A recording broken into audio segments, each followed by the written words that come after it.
नमस्कार, मैं हूं हरिओम त्यागी। आप देख रहे हैं ऑब्जर्व लोन की खास पेशकश सुपर 100 में आज हमारे साथ हैं नरेश कुमार गुप्ता जी। नरेश कुमार गुप्ता टॉय इंडस्ट्री का एक जाना पहचाना नाम है। नरेश कुमार गुप्ता जी वो शख्सियत हैं जिन्होंने यमुना एक्सप्रेस पे बनने वाले टॉय पार्क के अंदर महत्वपूर्ण भूमिका निभा रहे हैं। नरेश कुमार गुप्ता जी इकोटेक 12 के प्रेसिडेंट हैं। Naresh Kumar Gupta ji the toys of India के कन्वीनर भी हैं। चलिए बात करते हैं नरेश कुमार गुप्ता जी से। नरेश कुमार गुप्ता जी नमस्कार। नमस्कार। हमारे इस प्रोग्राम में आपका बहुत बहुत स्वागत है गुप्ता जी। गुप्ता जी, सबसे पहले मैं ये जानना चाहूँगा कि आप टॉयज इंडस्ट्री में कैसे आए, मतलब क्या कारण रहा कि आपने ये लाइन चुनी? सर जी, ये बाई एक्सीडेंट मैं टॉयज के लाइन में हूँ। 1979 में मैं अपनी पीएचडी कर रहा था केमिस्ट्री के अंदर, लेकिन मेरे को किसी शख्स ने कुछ एडवाइस करा, मैंने उसको, और उसने मेरे को चैलेंज करा, तो ये मेरे लिए एक टर्निंग पॉइंट साबित हुआ। मैं यंग था और शादी भी नहीं हुई थी, इसलिए मैं उसको रिस्क लेने के लिए भी मैंने चैलेंज करा उसको, और उसके बाद से मैंने कभी पीछे मुड़ के नहीं देखा, मैं आगे तरक्की करता ही गया। अच्छा, कोई भी इंडस्ट्री है, कोई भी सफलता के पीछे एक संघर्ष होता है, तो आपका कुछ ऐसा संघर्ष या ऐसी कुछ पल जहाँ पर आपको लगा हो कि वो बड़ा मुश्किल काम है या मैंने गलत लाइन चूज कर ली है, कोई ऐसा वक्त भी आया या सब कुछ स्मूथ चला? नहीं, देखो, चैलेंजिंग तो मेरे लिए था क्योंकि मेरे को इसकी ABCD भी मालूम नहीं थी सॉफ्ट टॉयज की, और मैं बनाना शुरू करता था टेडी बियर, बन जाता था कुत्ता, कुत्ता बनाना शुरू करता था बन जाता टेडी बियर। ये एक मेरे लिए बहुत ही ज़्यादा चैलेंजिंग था, लेकिन उसके बाद चूँकि मेरे को एक जिद थी, एक मेरे के अंदर ये थी कि मैंने इसको एक पीछे मुड़ के नहीं देखना, केवल इस कारण से मैं इसमें स्टडी करता चला गया, बहुत ज़्यादा इसमें मेहनत भी करी, रात को 12-12 बजे तक स्केचिंग करके, ड्राइंग बना के, और इसको एक परफेक्ट शेप लाने की भी बहुत 2-3 साल मैंने मेहनत करी, लेकिन उसके बाद आज मैं मास्टर ऑफ सॉफ्ट टॉयज। अच्छा गुप्ता जी, टॉय इंडस्ट्री इस तरह से ग्लैमराइज या कि ये बहुत ज़्यादा मतलब लोगों को नहीं पता होता कि टॉय इंडस्ट्रीज एक्चुअली है क्या, थोड़ा सा उसके बारे में विस्तार से बताएं कि कितना बड़ा टॉय इंडस्ट्रीज है और क्या इसके आउटपुट और इनपुट है। देखिए, टॉय इंडस्ट्री बहुत बड़ी इंडस्ट्री थी सन 2000 तक, लेकिन जब से एक हमारी गवर्नमेंट की पॉलिसी लिबरल आई, जब पॉलिसी लिबरल आने से पहले हमारे यहाँ पे सब तरह के जितने भी कैटेगरीज ऑफ टॉयज हैं, चाहे वो बैटरी ऑपरेटेड है, चाहे मैकेनिकल है, या ब्लोइंग टॉयज हैं या वुडन टॉयज हैं, सब तरह के टॉयज यहाँ पे मैन्युफैक्चर होते थे, यहाँ पे इन्वेंशंस होती थी, चाहे वो बैटरी के थे या मैकेनिकल के थे। लेकिन जैसे ही लिबरल पॉलिसी आई तो कस्टम ड्यूटी जो 50% हुआ करती थी सन 2000 में, वो रह गई 20%। 20% का भी साफ्टा का बेनिफिट देने के बाद ये इफेक्टिव ड्यूटी रह गई 11-12%। तो वो हमारा डाउनफॉल आया टॉय इंडस्ट्रीज के लिए। रादर डाउनफॉल क्या आया, एक मतलब हमारी इंडस्ट्रीज की कमर बिल्कुल जमीन पर लग चुकी थी जब हमने टॉय सिटी ग्रेटर नोएडा में एक हमारा प्रोजेक्ट था जिसके अंदर मैं भी पार्टिसिपेट कर रहा था। तो वो टॉय सिटी का फेलियर सबसे बड़ी हमारी लिबरल पॉलिसी रही। ओके, अभी क्या स्थिति है टॉय इंडस्ट्री की?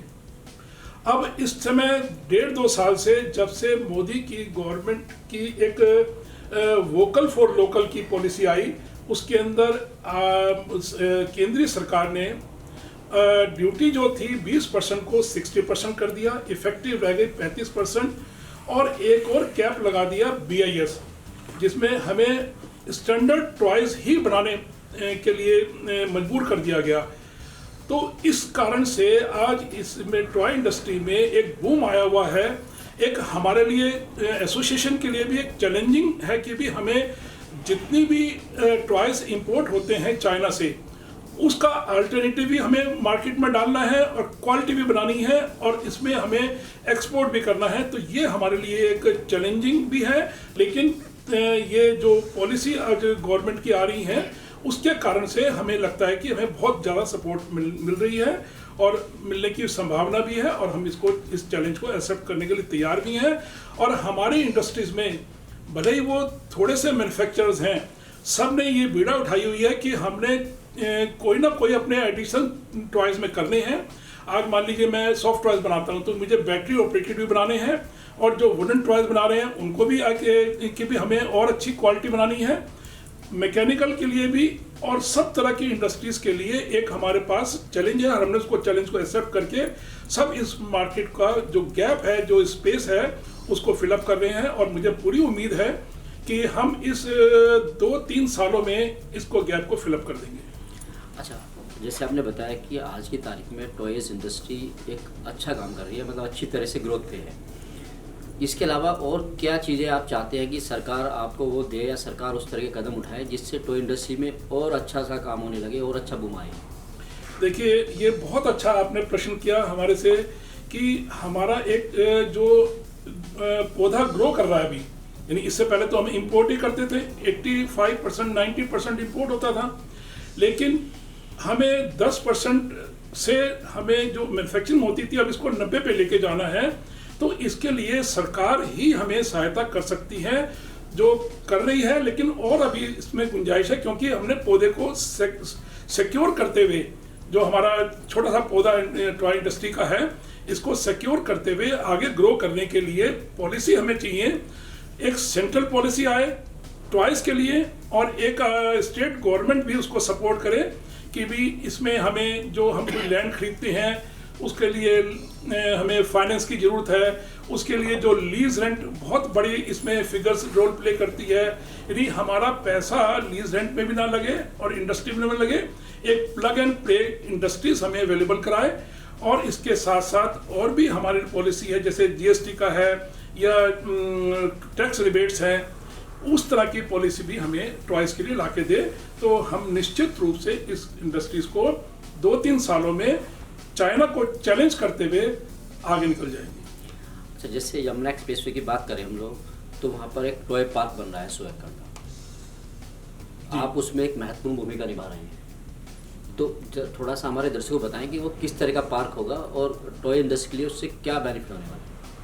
देखिए, ये आपने बहुत अच्छा एक ये भी प्रश्न पूछा आपने कि ये कोरोना काल के अंदर जब हम खाली बैठे हुए थे, घरों में अपने आराम कर रहे थे, तो एक मेरे दिमाग में आया कि भी हम क्यों नहीं एक खिलौना परिवार को एक जगह पे इकट्ठा करें। तो ये बहुत बड़ा चैलेंज था। कुछ लोग ये कह रहे थे कि भी अगर वहाँ पे इंडस्ट्री सब एक दूसरे के बराबर में लगेंगी, वो मेरी लेबर तोड़ लेगा, वो मेरी लेबर तोड़ लेगा, मेरी कॉपी कर लेगा। लेकिन जब मैंने उनको ये समझाया कि भी नहीं, कॉपी नहीं करेंगे, वहाँ पे एक मंडी बनेगी टॉयज की, और जहाँ पे मंडी बनेगी वहाँ पे व्यापारी भी इतना भरपूर आएगा कि हमें कोई चैलेंज लगेगा ही नहीं। जब हमें व्यापारी, अगर आज मान लीजिए किसी भी मार्केट में 10 व्यापारी जा रहे हैं खिलौनों के, और जब 1000 व्यापारी जाएंगे तो हमें फुर्सत नहीं होगी कॉपी करने की, नकल करने की, या एक दूसरे की लेबर तोड़ने की, सब अपने अंदर व्यस्त रहेंगे। तो ये कन्विंस करते हुए हमने greater Noida Yamuna expressway authority को हमने अप्रोच करा। इसमें मैं डॉक्टर अरुणवीर सिंह जी का बहुत हृदय से आभारी हूँ कि उन्होंने हमारे को एंटरटेन करा, और उन्होंने जो रास्ता दिखाया कि भी आप इसमें ग्रेटर ये यमुना एक्सप्रेसवे के लिए जो लैंड आप मांग रहे हैं, इसके लिए एक बार लखनऊ से भी हम अप्रोच कर लें। तो हम 2-3 लोगों की हमने कमेटी बनाई और हमने लखनऊ अप्रोच करा कोरोना काल के अंदर रिस्क लेते हुए, और उन्होंने एक हमें ये कहा था कि तुम 60 एप्लीकेंट लेके आ जाओ, तो हम तुम्हें 100 एकड़ की लैंड अवेलेबल करा देंगे और इकोनॉमिकल रेट पे अवेलेबल कराएंगे। तो हमने 60 की जगह पे 134 एप्लीकेंट 2-3 महीने के अंदर अंदर हमने इकट्ठे करे, और हमने उनकी इस बात को भी चैलेंज को एक्सेप्ट करके कि 60 से 134, और आज हमें 134 लोगों को टॉयज के अंदर अलॉटमेंट हो चुकी है। अब पोजीशन भी हमें 1-2 महीने में मिलने वाला है, जब हम अपनी वहाँ पे इंडस्ट्रीज को और बड़ा एक स्वरूप दे पाएंगे, और एक जो केंद्रीय सरकार का सपना भी साकार हम कर पाएंगे। किस तरह की फैसिलिटीज़ होंगी टॉय इंडस्ट्री में? जैसे अभी जनरली आप यहाँ पर टॉय इंडस्ट्री है ग्रेटर नोएडा में, उससे कैसे डिफरेंट होगी, या और भी कोई टॉय इंडस्ट्री है इंडिया में, तो उसके बारे में थोड़ा सा बताएं।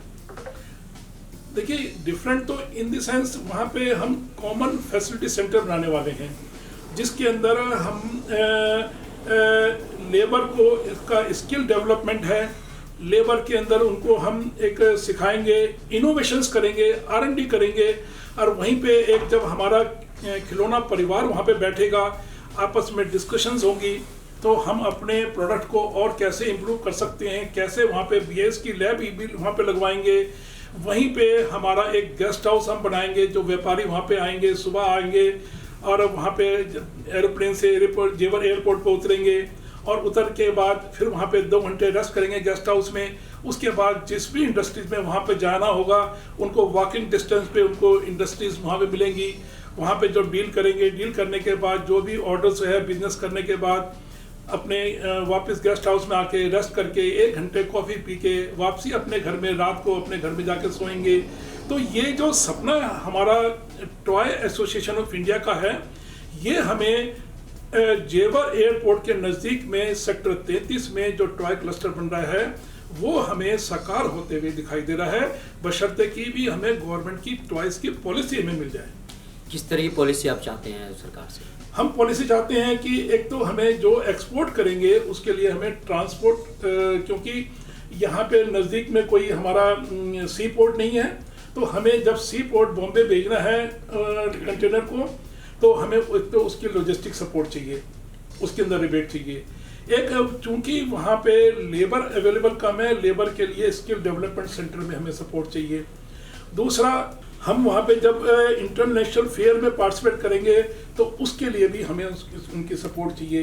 एक वहाँ पे R&D सेक्शन जब सेंटर बनेगा, उसके अंदर लेटेस्ट टेक्नोलॉजी के लिए हमें मशीनरीज चाहिए, जो हमें गवर्नमेंट से सपोर्ट चाहिए। फिर जो लीज रेंट, जिसके अंदर यमुना एक्सप्रेसवे अथॉरिटी हमारे से काफ़ी बड़ा अमाउंट, हैंडसम अमाउंट चार्ज करती है, रजिस्ट्री में भी, स्टैम्प पेपर में भी, लीज रेंट में भी, ये भी हम चाहते हैं कि इसको कम से कम भी 90% की हमें रिबेट दे, जिससे कि हम अपनी बिल्डिंग में पैसा लगा के, मशीनरीज में पैसा लगा के, इंफ्रास्ट्रक्चर को डेवलप करते हुए इस तरह की पॉलिसी हमें दे, तो हम इसमें कामयाब होंगे। यमुना एक्सप्रेस एक अपकमिंग सिटी है, आप कैसा देखते हैं आज से 5 या 10 साल बाद किस तरह का शहर होने वाला है? फैंटास्टिक शहर होने वाला है। वहाँ पे जो व्यापारी को चाहिए कनेक्टिविटी, सेफ्टी, सिक्योरिटीज और एक हब चाहिए। जब व्यापारी वहाँ पे आता है तो उसको दाएं बाएं कभी 50 किलोमीटर दूर पे जा रहा है, कभी 30 किलोमीटर दूर पे जा रहा है, तो जब वहाँ पे कनेक्टिविटी मिलेगी और वहीं पे एक हब बनेगा टॉयज का, और भी वहाँ पे और भी बहुत हब बन रहे हैं। डॉक्टर अरुणवीर सिंह जी जैसे अपरेल्स का बना रहे हैं, या मेडिकल पार्क बना रहे हैं, या फूड पार्क बना रहे हैं, इस तरह के कई क्लस्टर जो वहाँ पे बनेंगे, तो उसका विशेष उसी तरह के कैटेगरी के व्यापारी जब वहाँ पे आएंगे और उनको पूरी इंटरनेशनल एयरपोर्ट, चाहे वो दिल्ली में आ रहे हैं, तो उनको वहाँ से जेवर एयरपोर्ट की कनेक्टिविटी मिल रही है। तो इस तरह की सुविधाएं, मेट्रो की सुविधाएं, और फिर वहाँ पे जो होटल्स वहाँ पे आएंगे, उनको ठहरने की व्यवस्था, फिल्म सिटी बन रही है, वो भी एक एड ऑन फैक्टर बनेगा हमारे लिए, इंडस्ट्रीज के लिए और व्यापारियों के लिए भी। तो ये एक बहुत बड़ा सपना, जो इंडिया के अंदर पहला ऐसा एयरपोर्ट है जो 5 उसमें हवाई पट्टियाँ होंगी, तो डेफिनेटली इंफ्रास्ट्रक्चर के हिसाब से भी और वहाँ पे जो हब बन रहे हैं, ये सब हमारे बिजनेस को आगे लेके जाएंगे। अगर कोई टॉय इंडस्ट्री के अंदर कोई नया बंदा आना चाहे या नया एंटर करना चाहता है, तो उसके लिए क्या संदेश देना चाहेंगे? उसके लिए स्किल, जो स्टार्टअप यूनिट्स के लिए पॉलिसी है, जो हमारे यूपी सरकार ने बहुत अच्छी पॉलिसी निकाली है स्टार्टअप के लिए, उसमें अप्लाई कर रहे हैं काफ़ी लोग, और उनके लिए भी जो भी सुविधाएं हैं सारी लेके, और स्टार्टअप भी बहुत अच्छे वहाँ पे संख्या में आ रहे हैं, तो निश्चित रूप से ये एक उसको ऐड ऑन होगा। आपकी एसोसिएशन भी कुछ मतलब उनका मार्गदर्शन करती है या कुछ तरह का उनको गाइडेंस देती है? हाँ, हमारी the toy association of India एक 20,000 मीटर में एक प्लॉट हमारे पास है एसोसिएशन के पास में, वो केंद्रीय सहायता से है। तो हम वहाँ पे एक टॉय डिज़ाइन डेवलपमेंट इंस्टीट्यूट भी बनाने की हमारी एक संकल्प है हमारी एसोसिएशन का, और केंद्रीय सरकार भी इसमें हमें काफ़ी सपोर्टिव है, और वो इसमें हमने DPR इसकी हमने सबमिट कर दी है। तो संभवतः वो 3-4-6 महीने में बन जाएगी, और जब बनेगी तो वहाँ पे टॉय डिज़ाइन डेवलपमेंट इंस्टीट्यूट होगा, वहाँ पे रिसर्च होगी, वहाँ पे इनोवेशंस होंगे, वहाँ पे स्किल डेवलपमेंट होगी, वहाँ पे डिग्री कोर्स होगा, वहाँ पे डिप्लोमा कोर्स होगा। तो ये सब चीज़ें हमारी इंडस्ट्रीज़ को 4 चांद लगाने जा रहे हैं, और हमारी इंडस्ट्रीज़ के लिए एक मतलब गोल्डन क्या, मतलब डायमंड अपॉर्चुनिटी हमें अवेल हो जाएगी। इस टॉय डिज़ाइन डेवलपमेंट इंस्टीट्यूट के माध्यम से। गुप्ता जी, हमने काफ़ी सवाल आपसे लिए, इसके अलावा भी यदि कुछ ऐसा है जो आप हमारे दर्शकों को बताना चाहते हैं अपनी इंडस्ट्री के बारे में, यमुना एक्सप्रेस के बारे में, या किसी अपनी कंपनी के बारे में, तो बता सकते हैं। देखिए, मैं ये जरूर चाहूँगा केंद्रीय सरकार भी, राज्य सरकारें भी एक लोकल जो प्रोडक्ट बन रहा है उसके लिए प्रोत्साहन कर रही है, लेकिन जितने भी ये मॉल्स हैं या जितने भी बड़े बड़े यहाँ पे अच्छे बायर्स हैं, उन सबको फोर्सफुली ऐसी कोई पॉलिसी दे कि वो इंडियन बने खिलौने ही अपने सेल्स काउंटर पे रखें और वो भी स्टैंडर्ड के ही बने। अभी BIS के नॉर्म्स भी काफ़ी मुश्किल हैं, उसको और भी आसान किया जाए जिससे कि छोटे छोटे मैन्युफैक्चर जो हमारे सपोर्टिव इंडस्ट्रीज़ के लिए होती हैं, जो 1-1 करोड़ 2-2 करोड़ की सेल निकाल सकती हैं साल में, तो उनके लिए भी थोड़ी सी लिबरल BIS की पॉलिसी लाए, जिससे कि वो भी एक सेफ्टी मेजर्स ध्यान में रखते हुए हमारी बड़ी बड़ी इंडस्ट्रीज़ को भी हेल्प करें। और इस तरह की हम चाहेंगे, और टॉय डिज़ाइन डेवलपमेंट इंस्टीट्यूट को भी जल्दी इसको हमारी सरकारें इसको सहायता दें हमें, और हम इसको इंडस्ट्रीज़ को आगे निकाल के ले जाएंगे। गुप्ता जी, आपने अपने कीमती वक्त से हमें वक्त दिया, उसके लिए बहुत बहुत धन्यवाद। धन्यवाद। ये थे हमारे साथ में नरेश कुमार गुप्ता जी, फन जू टॉयज के CEO और इकोटेक एसोसिएशन के प्रेसिडेंट, साथ में जो Yamuna express way toy cluster बन रहा है उसके कन्वीनर भी। हमें उम्मीद है हमारा ये प्रोग्राम आपको पसंद आया होगा। जय हिंद, जय भारत, नमस्कार। नमस्कार।